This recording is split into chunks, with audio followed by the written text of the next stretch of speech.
శ్రీ జనసేన అధినేత పవన్ కళ్యాణ్ గారు ఉప ముఖ్యమంత్రిగా ఛార్జ్ తీసుకోవడం జరిగింది. అందులో మొదటి సంతకం కింద ఉపాధి హామీ పనులను రైతాంగానికి లింక్ చేస్తూ తీసుకున్న ఆ కార్యక్రమం ఎంతో అద్భుతమైన ఒక నిర్ణయం. అది దేశ చరిత్రలోనే ఇది రైతాంగం పట్ల ఒక అద్భుతమైన నిర్ణయంగా దీన్ని భావిస్తున్నాం. ఇది ఎన్నో సంవత్సరాలుగా జరగాలి అని చెప్పేసి మేమందరం కూడా కోరుకున్నాం. అది నిన్నటి రోజు జరగడం చాలా సంతోషకరం, చాలా అభినందనీయం. ముఖ్యంగా ఏంటంటే ఇది ఎంతటి ప్రభావం చూపుతుందనంటే, ఒకప్పుడు ఉచిత విద్యుత్ ఎంత ప్రభావం చూపించిందో అంతకన్నా ఎక్కువ దీని ప్రభావం ఉంటుంది అని చెప్పేసి ఈరోజు చెప్పగలుగుతాం.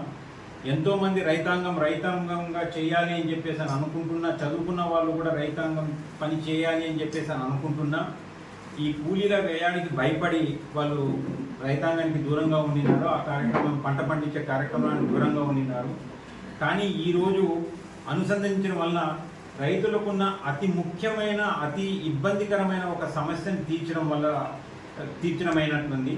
దీనికి రైతుల పక్షాన, ప్రజల పక్షాన, మా కాన్స్టిట్యున్సీ పక్షాన ఆయనకు అభినందనలు, కృతజ్ఞతలు తెలియజేస్తున్నాం. మరీ ముఖ్యంగా ఈరోజు అంతేకాకుండా ఈరోజు ఇంకా రైతులకు గత 5 సంవత్సరాలుగా ఒక డ్రిప్ వచ్చింది లేదు, ఒక స్ప్రింక్లర్ వచ్చింది లేదు, ఒక ఇన్పుట్ సబ్సిడీ వచ్చింది లేదు. వీటన్నిటిని కూడా మళ్ళీ పెట్టాలి అని చెప్పేసి మేము ప్రభుత్వానికి విన్నవిస్తున్నాం. అంతేకాకుండా గతంలో 16,000 రూపాయలు కడితే ఒక ఎలక్ట్రికల్ కనెక్షన్, మోటార్ కనెక్షన్ రైతాంగానికి వచ్చేది.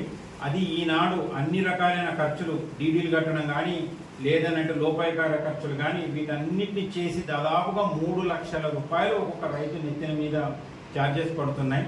వాటన్నిటిని కూడా సరిచేయాలి అని చెప్పేసి నేను ప్రభుత్వానికి, ఇక్కడ ఉన్న ఎమ్మెల్యే గారికి, వారికి నేను విన్నవిస్తున్నాను. ముఖ్యంగా ఎమ్మెల్యే గారిని కూడా నేను అభినందిస్తున్నాను, ఆయన గెలిచి రావడం. సో నాకు ఇంకొక విజ్ఞాపం ఏమంటే, గుత్తి ప్రజలు తాగునీటి సమస్య చాలా ఇబ్బందికరంగా ఉంది.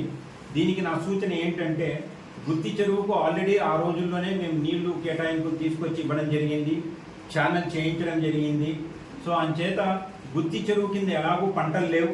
అందులో అక్కడ ఎన్టీఆర్ గృహాలు అని చెప్పేసి లేదు, అక్కడ ఈరోజు ఇంటి స్థలాలన్నీ కూడా ఇచ్చున్నారు కాబట్టేసి దాన్ని అక్కడ పంటలు ఎవరైనా వేయడం లేదు కాబట్టేసి గుత్తి చెరువుని త్రాగునీటి ట్యాంకు కింద, సమ్మర్ స్టోరేజ్ ట్యాంకు కింద దాన్ని మార్చి అందులోకి వెళ్తున్న వ్యర్థపు నీరన్నింటినీ కూడా డైవర్ట్ చేసేసి గుత్తి చెరువుని తాగునీటి చెరువుగా కింద మార్చేసి ఒక ట్యాంకు కింద మార్చేసి సమ్మర్ స్టోరేజ్ ట్యాంక్ కింద కింద మార్చేసి అతి త్వరలో గుత్తి తాగునీటి సమస్య తీరిపోతుంది అని చెప్పేసి నేను సూచన చేస్తున్నాను. సో దయచేసి అందులో దీనికి ఏంటంటే, డ్రింకింగ్ వాటర్ ఆల్రెడీ అలికేషన్ ఉంది, గుత్తి చెరువుకు ఆల్రెడీ అలికేషన్ ఉంది, చెరువు అంతా కూడా అన్ని రకాలుగా కట్టిపెట్టి ఉన్న అన్ని రకాలుగా రెడీ అయ్యి ఉంది. సో దాన్ని ఒక సమ్మర్ స్టోరేజ్ ట్యాంక్ కింద మొత్తం క్లీన్ చేసేసి ఓన్లీ అందులోకి వెళ్తున్న మురుగు నీరుని ఒక్కటి డైవర్ట్ చేసేస్తే గుత్తికి శాశ్వత నీటి పరిష్కారం కింద ఇది ఉంటుంది. సో దయచేసి దీన్ని చేయాలి అని చెప్పేసి నేను కోరుకుంటున్నాను. జై హింద్.